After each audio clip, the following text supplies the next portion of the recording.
खूप दुर्दैवी घटना घडली आणि जे जे लोक या घटनेला जबाबदार आहेत त्या लोकांच्यावर कारवाई झाली पाहिजे। मला वाटतं त्यातला एका आरोपीला अटक केलं, दुसऱ्या आरोपीला या ठिकाणी निलंबित केलं आणि त्याचाही शोध पोलीस घेत आहेत। लवकरच त्यालाही पोलीस ताब्यात घेतील आणि त्याच्यावरही कारवाई करतील आणि तपासामध्ये ज्या ज्या गोष्टी पुढे येतील त्या सगळ्या गोष्टीवर या ठिकाणी कारवाई करण्याचं काम पोलीस करतील, याच्यामध्ये कुणी शंका घ्यायचं काम नाही। कारण हे सरकार माननीय देवेंद्र फडणवीस साहेबांचं सरकार आहे। इथं कुठल्याही भगिनीवर झालेला अन्याय सहन केला जाणार नाही।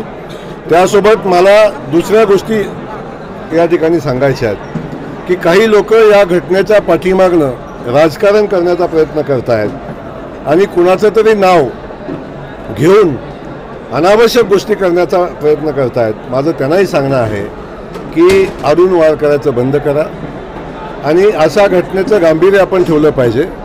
या घटनेच्या संदर्भात आपण गांभीर्य ठेवून बोललं पाहिजे आणि या घटनेचं गांभीर्य कमी होऊ नये अशा पद्धतीचं वर्तन आपण केलं पाहिजे।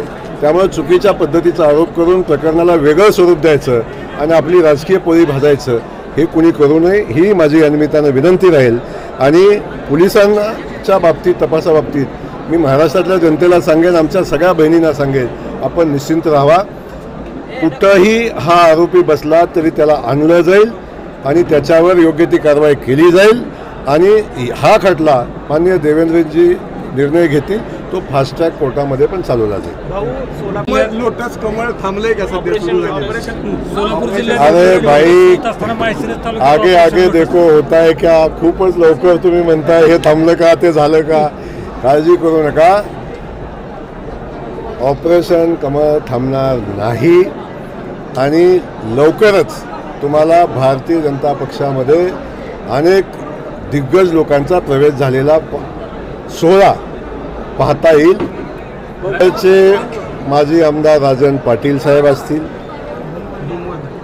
माढ्याचे माजी आमदार बबनदादा शिंदे असतील, रणजित भैया शिंदे असतील, त्यासोबत माजी आमदार यशवंतराव मानेजे असतील। मी पहिल्या दिवसापासून सांगतोय की माजी आमदार दिलीपराव माने यांचा प्रवेश माननीय मुख्यमंत्री महोदय स्थानिक नेतृत्वाशी चर्चा करून तो सोडवतील आणि त्यानंतर सांगोल्यामध्ये काय घडामोडी घडतात त्याही बाबतीत भारतीय जनता पक्षाला आवश्यकता वाटेल त्या दिवशी त्या लोकांचा प्रवेश होईल।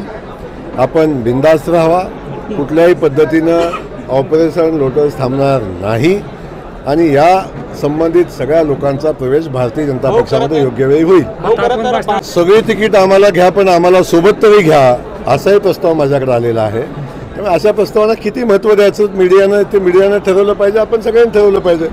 पण मी कार्यकर्त्यांनी आंदोलन केले, या कार्यकर्त्यांवर शिस्तभंगाची कारवाई किंवा काही कारवाई होणार आहे का? मी आपल्याला सांगितलं की भारतीय जनता पक्ष लोकशाही मानणारा पक्ष आहे। या पक्षामध्ये प्रत्येकाला मतं मांडायचा अधिकार आहे। काही लोकांना पैसे पोचले, काही लोकांना पोचले नाहीत, पण या बाबतीत मी सांगेन की शासनानं पैसे पाठवून 5 दिवस झाले तरी शेतकऱ्याच्या खात्यावर का पैसे पोचले नाहीत त्याची तातडीनं चौकशी केली जाईल आणि जे ह्याच्यात अडचण असेल, ज्यांच्यामुळे हे पैसे पोचले नाहीत त्या प्रत्येकावर कारवाई होईल।